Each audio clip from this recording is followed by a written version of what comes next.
তাহলে আপনারও তো দুবাই যাওয়া উচিত। যাচাই করবো, তারপর লেনদেন ব্যাস। ওই ফাদারের ব্যাপারে তোর ডিসিশনটা একটু বেশি হার্ড হয়ে গেল না?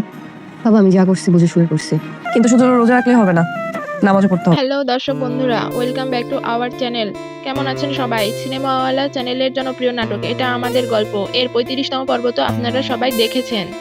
আর কি দুর্দান্ত একটা পর্বই না ছিল। একদিকে যেমন টানটান উত্তেজনা, অন্যদিকে ছিল আবেগ আর ভালোবাসার সুন্দর এক মিলন।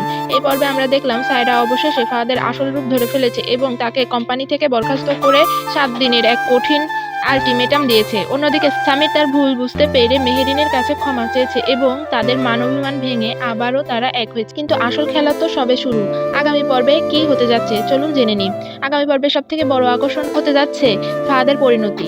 আপনারা প্রিক্যাপে নিশ্চয়ই খেয়াল করেছেন ফাহাদের চরম বিপদে পড়েছে। সে দুবাই পালানোর যে চক কষেছিল তা পুরোপুরি ভেস্তে যেতে বসেছে। সায়রা শুধু তাকে চাকরি থেকে বের করে দেননি, সে নিশ্চিত করবে ফাহাদ যেন টাকাগুলো ফেরত দেয়। আমরা ধারণা করছি আগামী পর্বে ফাহাদ আর তার দুবাইয়ের ভিসা বা প্রপার্টির কাগজপত্রের জন্য দৌড়াদৌড়ি করবে, কিন্তু সেখানে যে আইনি নোটিশ বা পুলিশের বাধার সম্মুখীন হবে। রিক্যাপে আমরা দেখেছি ফাহাদের বাবা এবং এক আইনজীবীর মধ্যে কথা হচ্ছে, সেখানে পুলিশ বা দলিলের কথা উঠছে।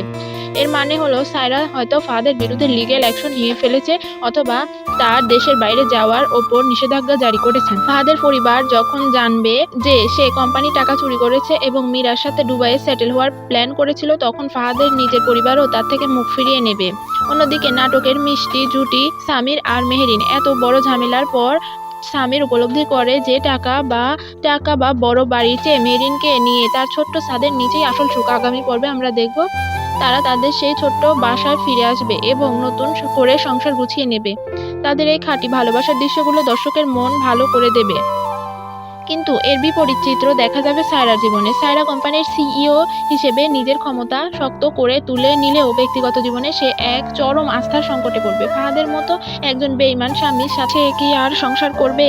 আমাদের প্রেডিকশন বলছে না। আগামী পর্বে সায়রা হয়তো ফাহাদকে ডিভোর্স দেওয়ার সিদ্ধান্ত নিতে পারে। সব মিলিয়ে আগামী পর্বটি হতে যাচ্ছে এই নাটকের অন্যতম সেরা একটি টার্নিং পয়েন্ট।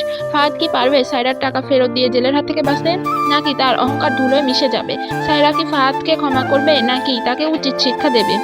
এই সব প্রশ্নের উত্তর মিলবে আগামী পর্বে। আর হ্যাঁ, আপনারা যারা অধীর আগ্রহে অপেক্ষা করছেন তাদের জানিয়ে রাখি, এটা আমাদের গল্প নাটকের 36তম পর্বটি নির্দিষ্ট দিনে সিনেমাওয়ালা ইউটিউব চ্যানেলে আপলোড করা হবে।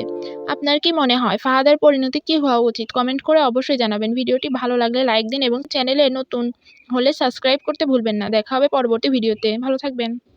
আল্লাহ হাফেজ।